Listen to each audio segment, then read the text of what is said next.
Hey friends, this is Romans 10 fully memorized from verse 1 till 21.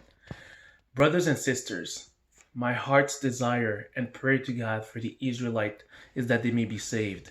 For I can testify about them that their zeal is for God, but their zeal is not based on knowledge. Since they did not know the righteousness of God and sought to establish their own, they did not submit to God's righteousness.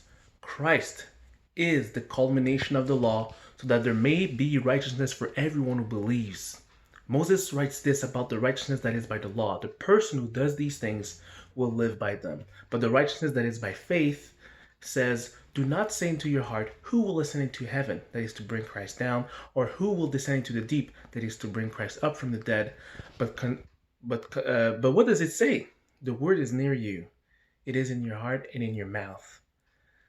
That is the message concerning faith that we proclaim. If you declare with your mouth Jesus is Lord and you believe in your heart that God raised him from the dead, you will be saved.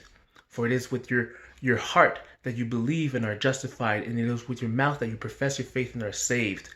As scripture says, anyone who believes in him shall never be put to shame. The same Lord, for there's no difference between Jew and Gentile. The same Lord is Lord of all and richly blesses all who call upon him. For everyone who calls on the name of the Lord will be saved. How then can they call in the one they have not believed in? And how can they believe in the one they have not heard? And how can they hear without someone preaching to them?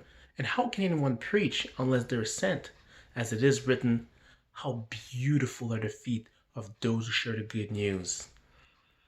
But it's not all the Israelites who accepted the good news. For Isaiah says, Lord, who has believed our message? Consequently, faith comes from hearing the message or the word, and the message is heard through the word about Christ. But then I ask, did they not hear? Of course they did.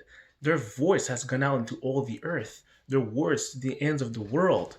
But then again, I ask, did Israel not understand? First, Moses says, I will make you envious by those who are not a nation. I will make you angry by a nation who has no understanding. But for Isaiah says boldly, and Isaiah says boldly, and Isaiah boldly says, I was found by those who did not seek me. I reveal myself to those who did not ask for me. But concerning Israel, he says, all day long I have held out my hands to a disobedient and obstinate people.